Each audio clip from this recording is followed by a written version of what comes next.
Ndabahaye mwirwe mwese nshuti banywanyi bacu mwebwe mukomeje kubana natwe mu biganiro n'amakuru tubatunganiriza ngaha kuri Iyakure Official.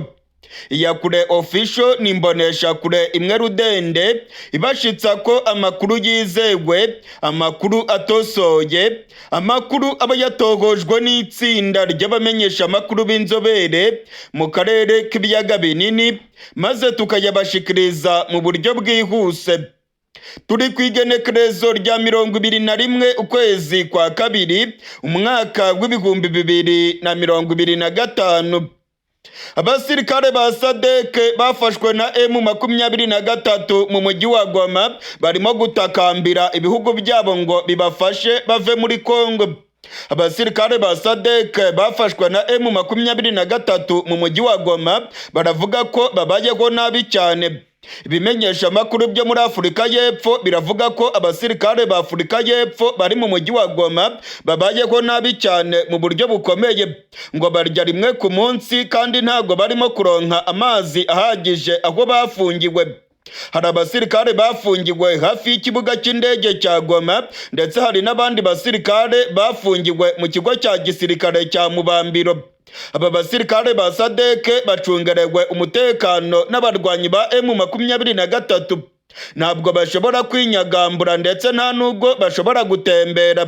Ibikorwa byose babikora ari uko babanje guhabwa uburenganzira n'abarwanyi ba M23.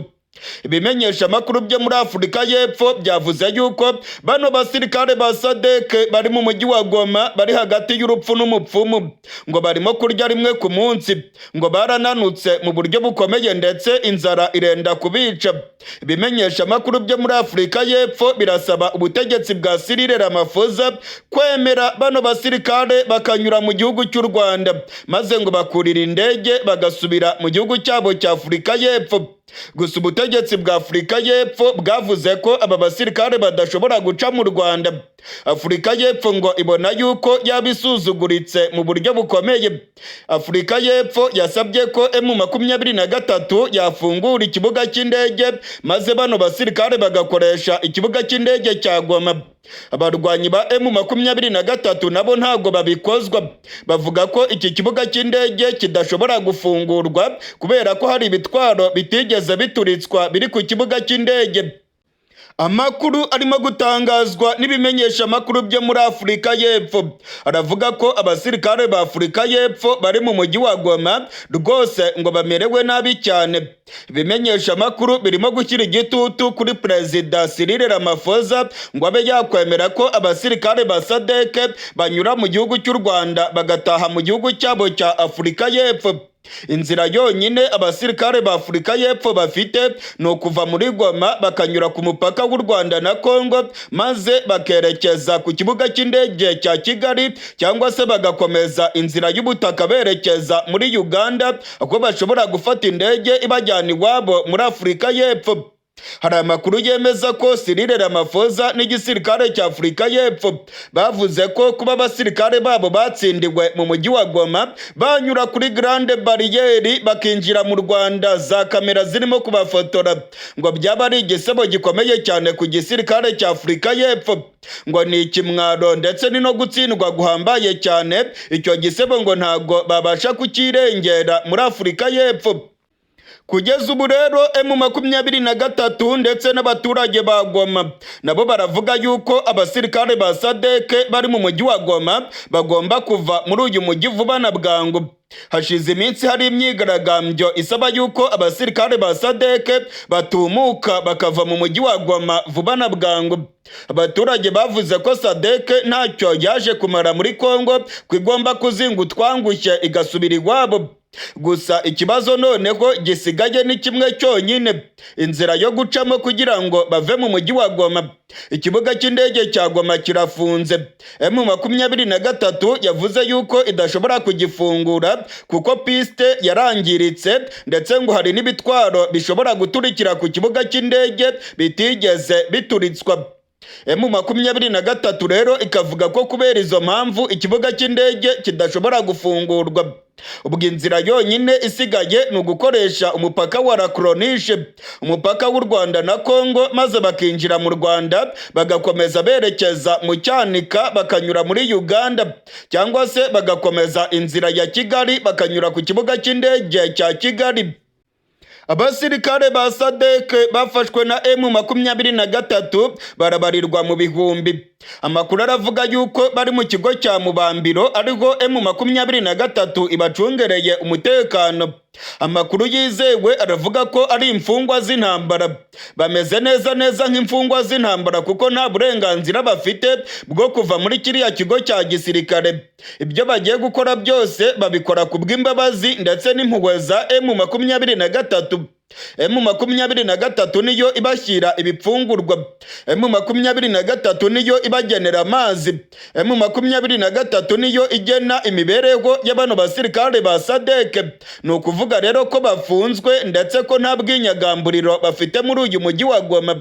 Ibingibi byatumye abadepite bo muri Afurika y'Epfo bongera gutera hejuru basaba yuko generali wabo arongoye igisirikare cya Afurika y'Epfo, umugaba mukuru w'igisirikare ndetse na Perezida Cyril Ramaphosa bakora ibishoboka byose bagacungura abana ba Afurika y'Epfo barimo kwicirwa n'inzara mu mujyi wa Goma. Amakuru yatangajwe n'ibimenyesha makuru byo muri Afurika y'Epfo aravuga ko barya rimwe ku munsi. Gusa abarwanyi ba M23 bo bavuze yuko barimo gukora ibishoboka byose ndetse ko abasirikare ba SADC bafunzwe bafashwe neza mu mujyi wa Goma aho bafungiwe mu kigo cya Mubambiro. Ni imfungwa barimo gukora ibintu byose uko M23 ibibategetse. Ibingibi rero bisiguye ko hari ibyo badafiteho uburenganzira. Mu yandi makuru akomeye cyane arimo kuvugwa muri Congo, igisirikare cya FARDC uyu munsi ku igenekerezo rya 21 cyongeye kugaba ibitero bikomeye cyane mu gace ka Minembwe. Imirwano irakomeye cyane hagati y'igisirikare cya Congo ndetse n'abarwanyi batwirwaneho. Uyu munsi ku igenekerezo rya 21 indege z'intambara za FARDC zongeye kurasa ku baturage mu gace ka Minembwe. Twirwaneho imaze gusohora itangazo ivuga yuko igisirikare cya Congo kirimo kwica abasivile. Twirwaneho iravuga yuko igisirikare cya FARDC gifatikanije n'abamayimayi bagabye ibitero mu duce dutuwemo n'abanyagihugu. Ibingibi bibaye nyuma y'iminsi ibiri gusa igisirikare cya Congo cyishe Generali Rukunda bakunze kwita Makanika. Amakuru yizewe yatangajwe na Twirwaneho yemeje neza urupfu rwa Generali Makanika. Amakuru yizewe atugeraho aremeza ko ibintu bikomeye cyane Iminembwe. Mu gace ka Minembwe abaturage barimo kwicwa ku manywa y'ihangu. Abaturage bariko barirukanka bahungana karago ku mutwe. Igisirikare cya Congo n'abamayimayi barimo kwica abanyamurenge. Abanyamurenge barimo gukorerwa ubwicanyi bubi cyane. Abanyamurenge barimo gutabaza ndetse bakavuga yuko ubutegetsi bwakabaye bubarengera aribwo burimo kubica. Abanyamurenge baravuga yuko ibitero bya FARDC birimo kwibasira abasaza, abakecuru, abana batoya ndetse n'abandi basivile benshi. Imihana yabo iriko iraturirwa. Abamayimayi na FARDC barimo gushimuta inka z'abanyamurenge, bariko barakubagura abigeme imurenge. Ni ibyago bikomeye cyane birimo kugwira abanyamurenge ndetse Twirwaneho iravuga yuko irimo gukora ibishoboka byose ngo irebe ko yahangana na bino bitero bya FARDC birimo kwica abasivile. Abarwanyi ba M23 bamaze kurasa indege y'igisirikare cya FARDC muri teritwari ya Lubero.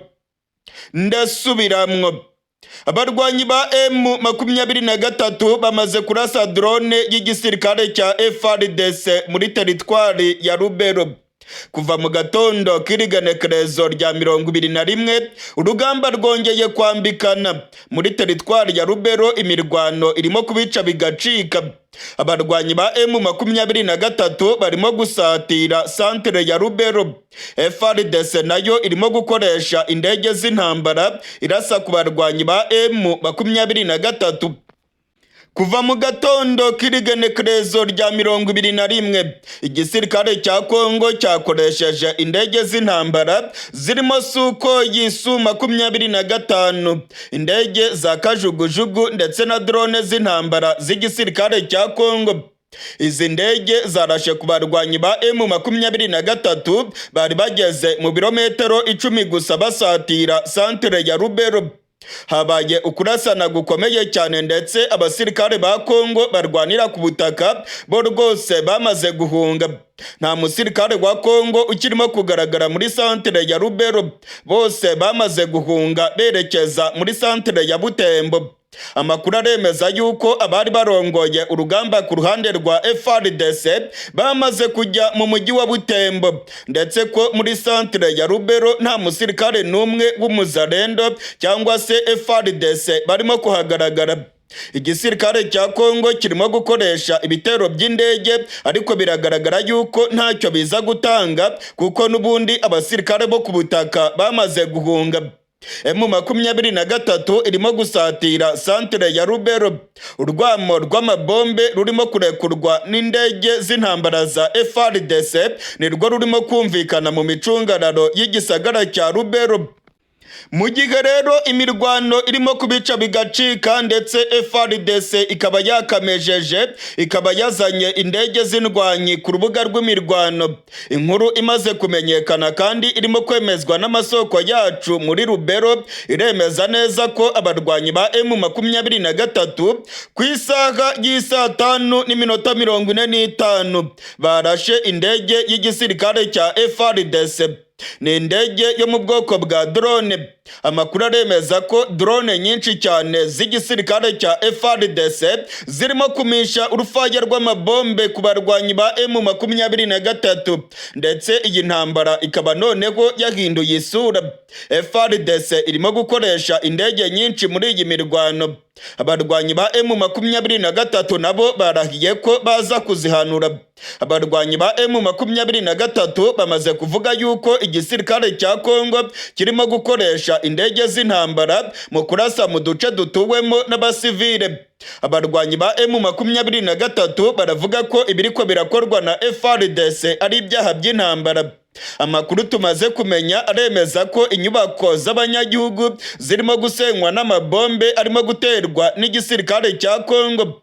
Bwana Lawrence Kanyuka uvugira M23 aravuga yuko igisirikare cya FARDC kirimo gukora ibyaha by'intambara, ndetse ko FARDC irimo kwivugana abasivile. Amakuru arimo kutugeraho aremeza ko indege zirimo kurasa ahantu hari abanyagihugu, ndetse amakuru aremeza ko inyubako zigera kuri 5 z'abaturage zimaze gusenywa n'amabombe arimo kurekurwa na FARDC muri Lubero. Imirwano ikomeye cyane yongeye kubura mu gihe abarwanyi ba M23 barimo gusatira santere ya Lubero. Ni ku cyicaro cya teritwari ya Lubero. Ku munsi w'ejo habaye imirwano ikomeye cyane muri Lubero, ndetse abarwanyi ba M23 bigaruriye ibice byinshi bari ku muvuduko berekeza ku cyicaro cya teritwari ya Lubero. Abasirikare ba FARDC ndetse n'abazarendo babomoye za magaze ndetse na za butike z'abanyagihugu maze barazisahura mu buryo bukomeye. Abaturage bagaragaye barimo kurira bavuga yuko FARDC n'abazarendo ari ibihararumbo birimo gusahura inyubako zabo. Za butike zarasahuwe, ndetse abaturage bakavuga yuko batewe igihombo gikomeye na bano basirikare ba Kongo b'ibihararumbo. M23 rero irimo kwerekeza muri santere ya Lubero. FARDC nayo ntago iremera yuko irimo gutsindwa ku rugamba, ahubwo noneho yazanye indege z'intambara nizo zirimo guhangana na bano barwanyi. Gusa abihweza iby'iyi ntambara irimo kubera muri Kongo baravuga ko ibingibi ntacyo biri butange, kuko n'ubundi indege z'intambara ntago zatsinda urugamba zonyine.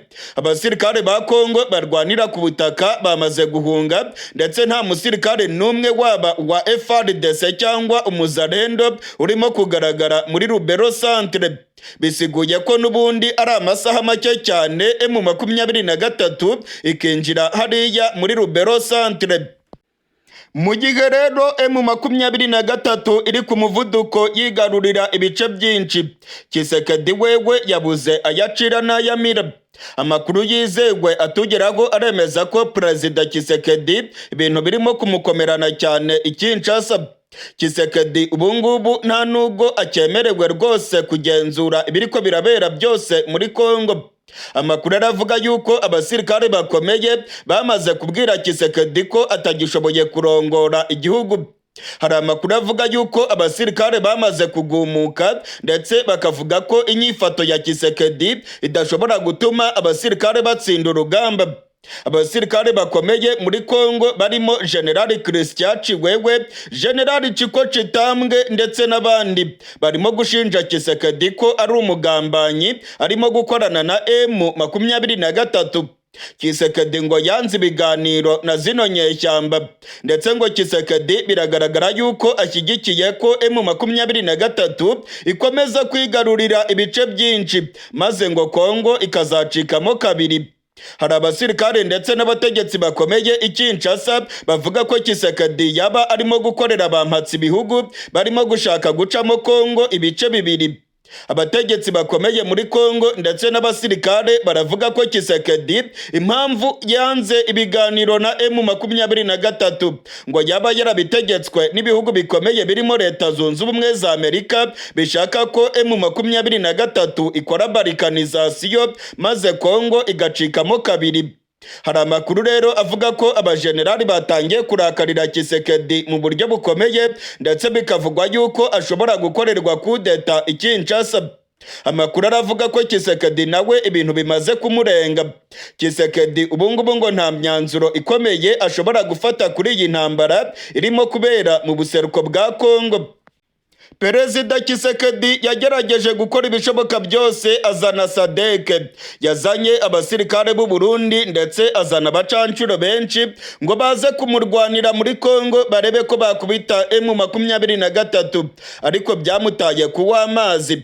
Ubu rero abarwanyi ba M23 bari ku muvuduko bigarurira ibice byinshi ndetse amakuru aravuga rwose ko M23 yamaze gushinguka mu byo gusaba ibiganiro n'ubutegetsi bwa Kongo. Ahubwo hari amakuru avuga ko M23 yabigiye gushinga igihugu cyayo kigenga mu buseruko bwa Kongo ndetse ko iyi mirwano irimo kubera muri Kongo izasiga Kongo icitsemo kabiri.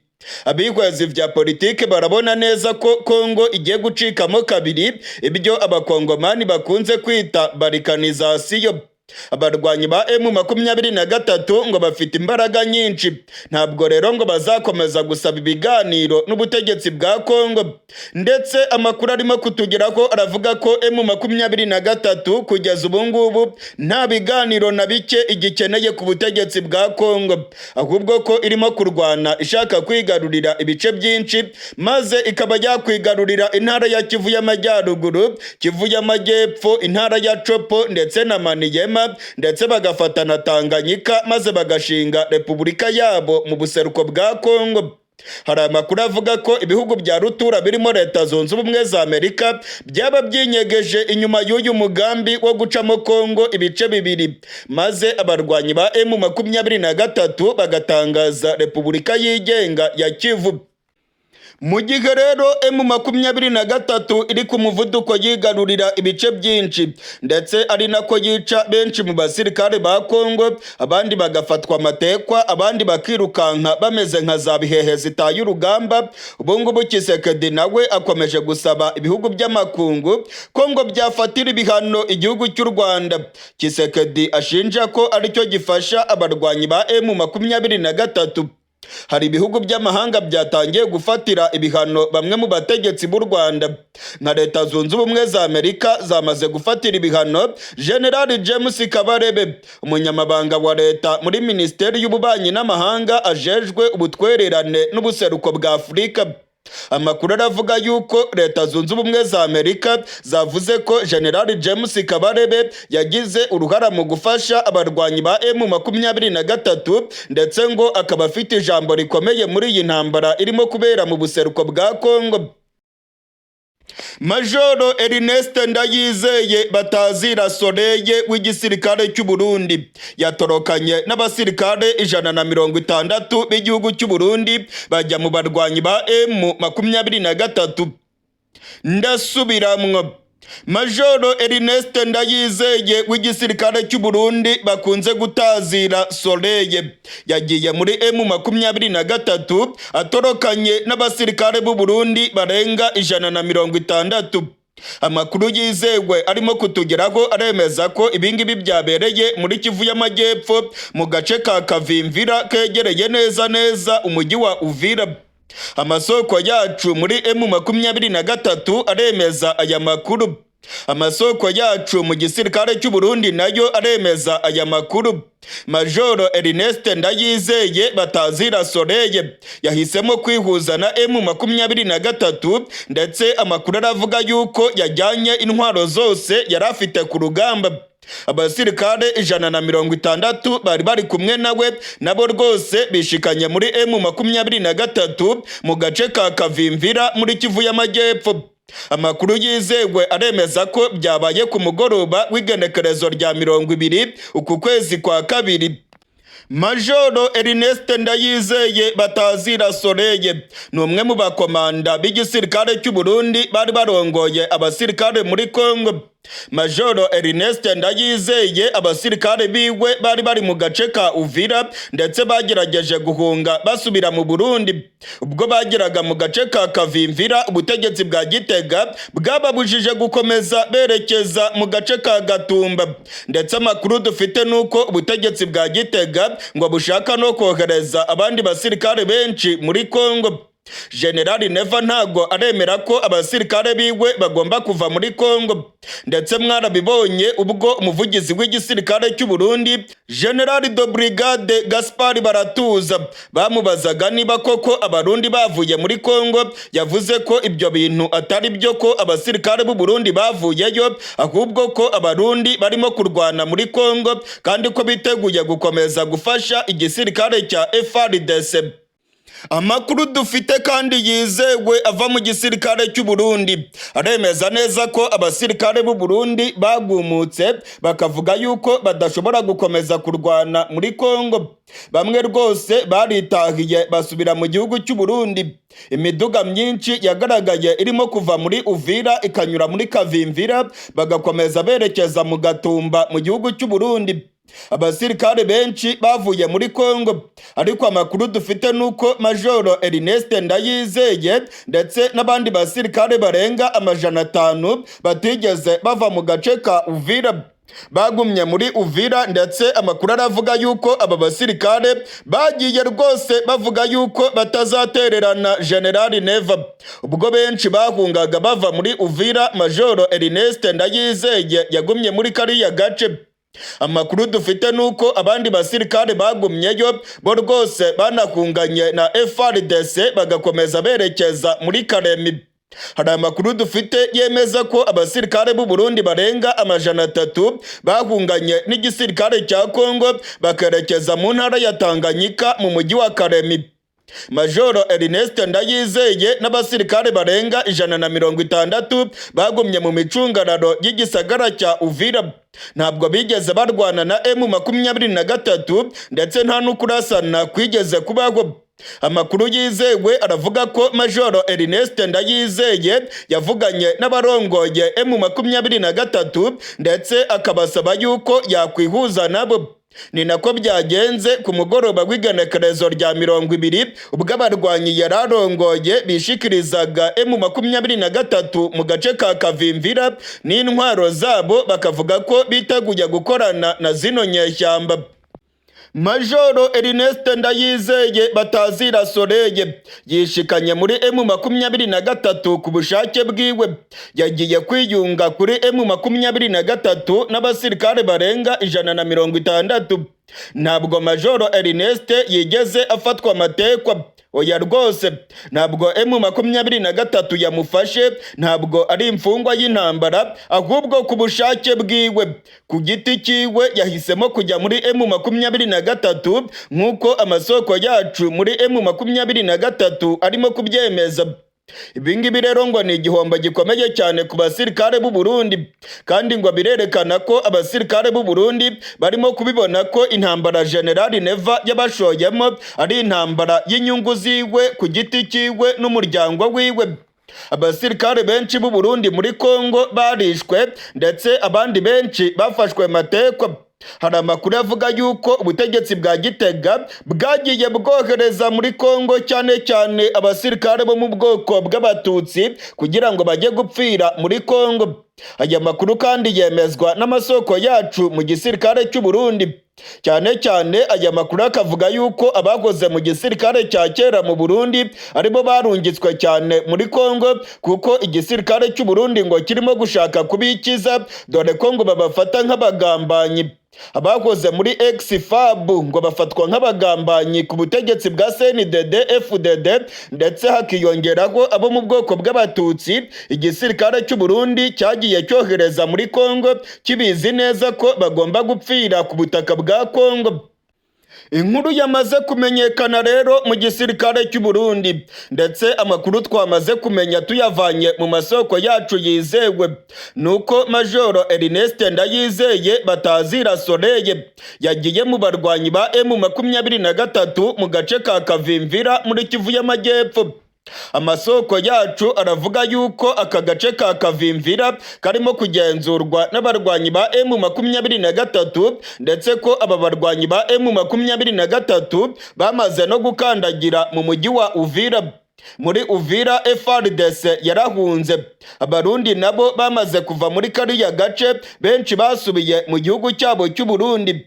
FARDC yahungiye mu ntara ya Tanganyika mu mujyi wa Karemi. Ibintu rero ntabwo byoroshye ku gisirikare cya Kongo, kuko kirimo gukubitwa umusubirizo. FARDC irimo kwirukanka igahunga urugamba, ndetse ubutegetsi bwa Tshisekedi bukomeje gutakambira ibihugu by'amahanga kugira ngo barebe yuko babafasha bagatsinda M23. Tshisekedi yasabye igihugu cya Chad ko cyamuha abasirikare. Tshisekedi yasabye ibihugu by'amakungu ko byamufasha kurwanya M23. Gusa biribonekeza ko nta gihugu cyiteguye kongera gupfusha abasirikare bacyo muri Kongo. Ibihugu byinshi byamaze gutinya kohereza abasirikare muri Kongo kubera ko M23 irimo kubica itabababariye. Mu yandi makuru akomeye cyane arimo kutugeraho avuye mu buseruko bwa Kongo, nuko abarwanyi ba M23 barimo gusatira neza santere ya Rubero. Abarwanyi ba M23 muri kano gatondo k'igenekerezo rya 21 bagiye kwigarurira Rubero centre. Abasirikare ba FARDC ndetse n'abazarendo bamaze guhunga. Amakuru arimo kutugeraho aravuga yuko abaturage barimo gutakamba basaba M23 kubatabara vuba na bwangu, kuko abazarendo na FARDC barabasahuye mu buryo bukomeye. Isantere y'ubucuruzi yarasahuwe mu buryo bukomeye. Abaturage ku munsi w'ejo biriwe barimo kurira bavuga yuko FARDC n'abazarendo barimo kumena za magaze ndetse na za stoke z'abacuruzi muri santere ya Rubero. Abarwanyi ba M23 ku munsi w'ejo bagaragaye mu birometero 10 gusa berekeza muri santere ya Rubero. FARDC n'abazarendo bavanyemo akabo karenge. Amakuru ya nyuma atugeraho akemeza ko bahungiye mu mujyi wa Butembo. Ibintu rero birakomeye cyane ku gisirikare cya Kongo, ndetse birimo kugaragara yuko santere ya Rubero nayo yaba igiye kwigarurirwa n'abarwanyi ba General Makenga.